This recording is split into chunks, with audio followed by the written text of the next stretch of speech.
Assalamualaikum warahmatullahi wabarakatuh. Shalom, Om Swastiastu, Namo Buddhaya, Salam Kebajikan. Hai Sobat Komunikasi, selamat datang di Nawar Talks, program talk show yang menginspirasi kita dari tokoh-tokoh yang dekat dengan kita. Tentunya hari ini dengan saya sendiri, Maura Andin, yang akan menemani teman-teman buat dapat insight yang menarik dari satu tokoh yang satu ini. Nah, sebelum kita mulai obrolan kita pada hari ini, aku mau tanya teman-teman dulu nih. Teman-teman, gimana kabarnya? Baik hari ini? Atau sedang bingung tentang sesuatu nih? Nah, aku harap teman-teman dalam keadaan baik ya. Tapi kalau bingung tentang sesuatu, mungkin yang mahasiswa akhir-akhir nih, atau yang lagi banyak tugas kuliahnya nih, atau mungkin yang tadi semester akhir atau semester tua bingung cari kerjaan atau bingung cari intern di mana gitu. Nah, hari ini topiknya tepat banget nih teman-teman, karena hari ini kita akan ngobrol dengan salah satu HRD di satu perusahaan terbesar di Jogja. Nah, hai teman-teman, kita mau interview nih hari ini.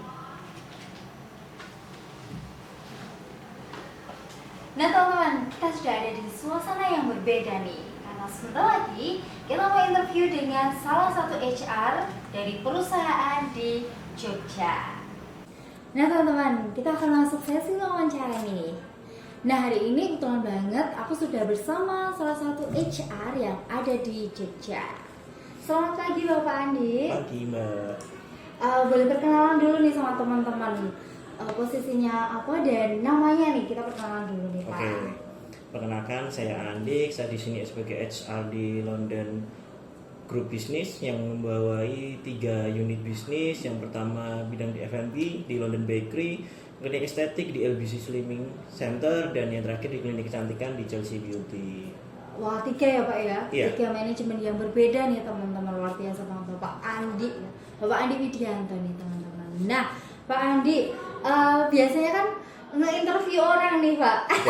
Termasuk saya juga, karena saya salah satu bagian nih teman-teman dari London Business Group ini. Saya berada di F&B-nya, yaitu di kafenya nih teman-teman. Nah, makanya hari ini sangat senang sekali karena saya dulunya diinterview dengan Bapak Andi, sekarang yang interview Pak Andi ini. Gak apa ya Pak Andi ya? Boleh Mbak. Sangat suka cita hari ini Pak. Oke.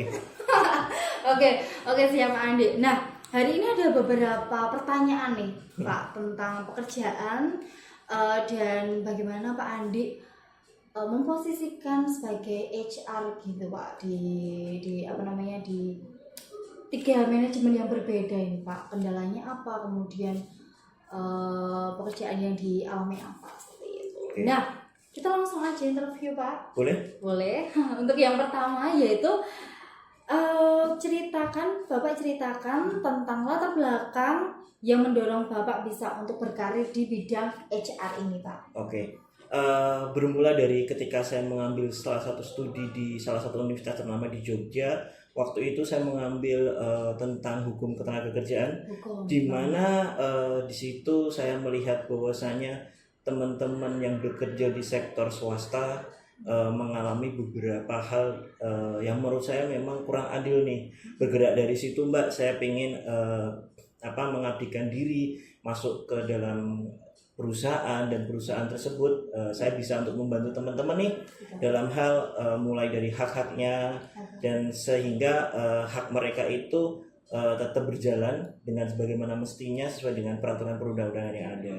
Berarti berawal dari kuliah ya Pak. Betul. Ya, di dunia hukum nih teman-teman. Nah pastinya teman-teman yang mau di bagian HR nantinya Pak, Betul. berarti bisa mengambil jurusan hukum ya Pak sebagai tujuannya gitu. Bisa. Untuk di SR itu kan setahu saya itu ada 3 jurusan Mbak, mulai dari psikologi, terus dari manajemen, dan yang terakhir hukum. Seperti itu. Cuma nanti untuk pembagiannya kan memang berbeda-beda. Di SR itu sebenarnya ada banyak spesialis sebenarnya ya. Cuman kalau di London Group Business ini jadi general. General. Iya, jadi HR yang menghandle semuanya seperti itu. Wah, luar biasa banget nih teman-teman. Karena yang saya tahu juga kan 3 manajemen ini berbeda ya Pak ya, divisinya ada yang F&B, ada yang kecantikan dan juga klinik seperti itu ya Pak, kesehatan gitu ya. Betul. Luar biasa banget. Nah teman-teman, tadi kan sudah ada pertanyaan nih, kita lanjut ke pertanyaan yang kedua. Bagaimana pengalaman Bapak, Pak Andi dalam menghadapi tantangan nih Pak? Tantangan terbesar apa yang sudah didapatkan selama menjabat sebagai HR? Oke Mbak, untuk di London Group Business ini kan karena sebuah perusahaan baru nih, tantangan terbesar saya sendiri sebagai HR adalah membentuk suatu kultur budaya, di mana sebuah perusahaan itu harus mempunyai kultur budaya, dan di London Group Business ini saya berusaha untuk membentuk sebuah kultur budaya yang baik dan sehat, yang baik. Seperti itu. Tantangannya ya pasti adalah banyak nih karyawan-karyawan yang sebelumnya tidak teratur, menjadikan itu harus saya atur semuanya, menjadikan semuanya rapi, teratur, seperti itu. Berarti ada yang mungkin membawa kultur dari perusahaan lain kemarin ya Pak ya. Betul. Terus pindah ke sini. Betul. Kemudian Bapak berusaha untuk merubah kultur itu jadi yang lebih sehat, lebih baik lagi. Betul. Tadi kan baik Pak, tadi kan berbicara tentang kultur nih Pak, atau mungkin ada tantangan yang lain lagi mengenai yang mengelola ini Pak. Tantangan yang Bapak hadapi dalam mengelola tim ini mungkin dari segi karyawannya ada tantangan nggak Pak? Oke, untuk segi karyawannya itu adalah banyak teman-teman yang dari Gen Z ya, karena kan sekarang kan isunya adalah Gen Z, di mana Gen Z ini banyak meminta atau menuntut, tetapi dalam bekerja itu kurang. Kalau dari pribadi saya sih sebenarnya tidak semua Gen Z seperti itu. Banyak teman-teman yang dari Gen Z itu masih bisa diarahkan, masih bisa diatur. Cuman memang ada 1-2 yang memang dari teman-teman Gen Z ini lebih ke mereka itu masih secara individual seperti itu Mbak. Wah, Gen Z nih ya teman-teman, tapi tidak semua ya Pak ya? Tidak semua. Mungkin ada pengalaman apa nih Pak dari Gen Z yang membuat Bapak tuh kayak, wah ini nih Gen Z, ini kebanyakan Gen Z nih Pak. Itu apa Pak? Oke, menurut pengalaman saya sebagai HR itu yang pasti adalah melakukan rekrutmen, di mana teman-teman Gen Z ini ketika ada lowongan mereka melamar, tapi ketika saya panggil interview tidak datang. Wah, nggak datang ya itu Pak? Seperti itu. Terus ketika saya membuka loker tersebut mereka datang lagi, dan ini saya juga konsultasi dengan beberapa teman-teman di HR di perusahaan lain pun juga hampir rata-rata seperti itu Mbak. Wah, berarti nggak cuma di kita aja ya Pak ya? Ya, di perusahaan lain juga kalau sedang curhat sama HR itu banyak juga ya, berarti Gen Z yang agak nakal ini. Betul. Udah dapet loh nih teman-teman, udah diterima tapi nggak masuk kerja. Wah, ini tidak patut dicontoh ya Gen Z.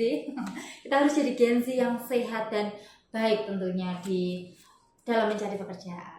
Nah itu tadi tantangan terbesarnya ya Pak ya, melalui kultur dan karyawan. Betul. Tadi sifat dari karyawannya sendiri. Nah kemudian kita akan lanjut nih Pak ke pertanyaan yang ketiga, yaitu bagaimana Pak Andi ini bisa menciptakan budaya kerja yang inklusif dan mendukung bagi semua karyawan. Oke, yang pasti pertama adalah saya memberikan contoh ke karyawan dulu Mbak. Misalkan ketika memang saya pengen teman-teman ini mereka datang tidak terlambat, ya saya memberikan contoh, saya datang lebih awal 20 menit sebelumnya atau bahkan 15 menit sebelumnya sudah di kantor seperti itu. Dan ketika jam pulang pun kebanyakan teman-teman kan on time nih mintanya.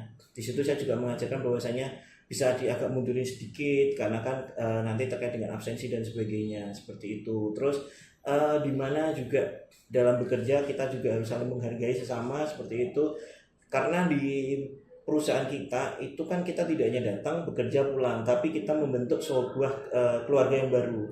Di mana ketika memang kita sakit, teman-teman itu pasti akan empati juga nih, menunjukkan empati terhadap teman-teman yang sakit. Nah itu kultur-kultur kebudayaan seperti itu yang saya bentuk sih di London Group Business ini, dan saya awalnya memberikan contoh biar teman-teman ini juga nantinya bisa meneruskan kultur yang sudah saya bentuk di awal seperti itu. Berarti mencontohkan dulu. Betul. Ya Pak ya.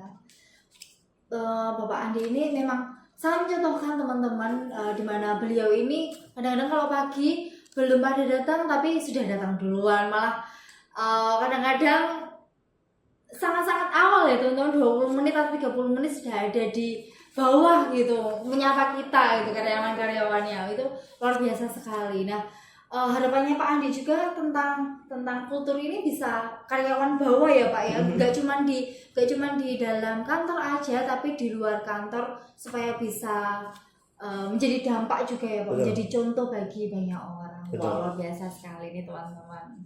Nah Pak Andi, kita lanjut ke pertanyaan selanjutnya, yaitu Pak Andi, kira-kira ada nggak saran bagi teman-teman nih yang sedang menonton di rumah tentunya, mungkin ada yang tertarik di bidang HR ini? Oke. Yang pertama adalah terus kembangkan kemampuannya teman-teman,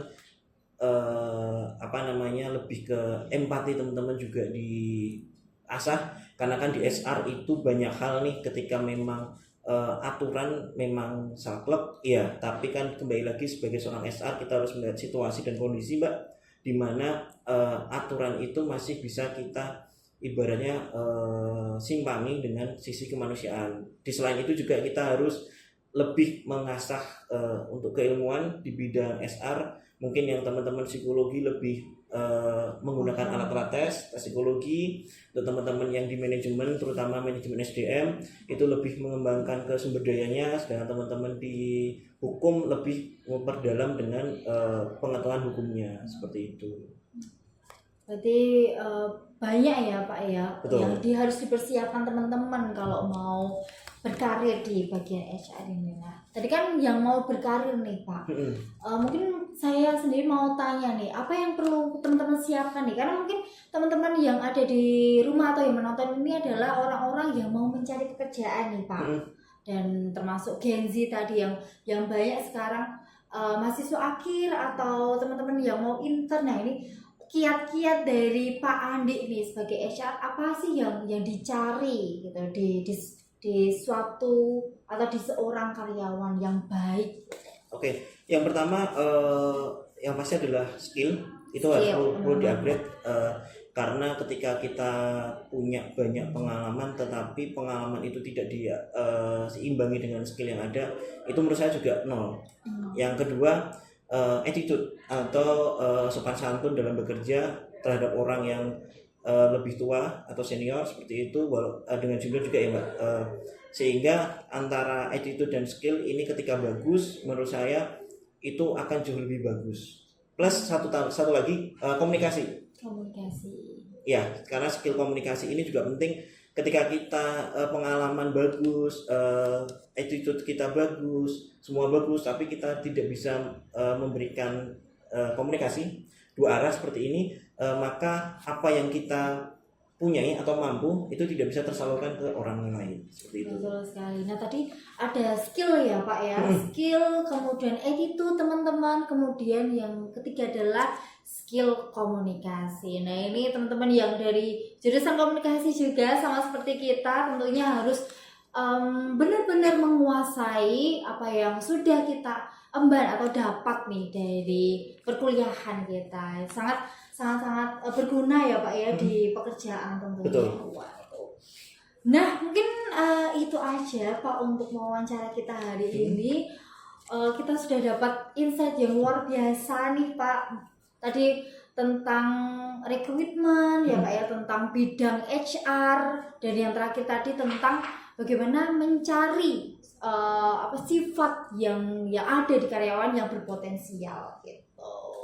Terima kasih Pak Andi untuk hari ini. Mohon maaf mengganggu waktunya. Saya Maura Andi dan teman-teman mengucapkan terima kasih sekali kepada Pak Andi. Oke, terima kasih Pak. Dan teman-teman, itu tadi wawancara yang sudah kita lakukan bersama salah satu HR yang ada di Jogja. Tentunya banyak banget insight yang kita dapatkan, apalagi tentang leadership atau kepemimpinan yang dapat kita contoh nih teman-teman. Nah, tentunya simak baik-baik apa yang disampaikan oleh Pak Andi tadi tentang satu sifat atau beberapa sifat yang dapat kita contoh nih sebagai seorang karyawan atau calon karyawan yang nantinya akan melamar sebuah pekerjaan. Tentunya tadi ada skill yang harus diasah, kemudian attitude teman-teman yang harus diperhatikan, kemudian yang ketiga adalah skill komunikasi. Nah, tentunya yang anak-anak komunikasi dimanapun kalian berada, sobat komunikasi, pastinya siapkan dirimu dan karena kita sudah mendapat banyak insight dan pembelajaran yang dapat kita aplikasikan di luar kuliah, bangku perkuliahan. Terima kasih, itu saja dari saya Maura Andin. Sampai jumpa teman-teman.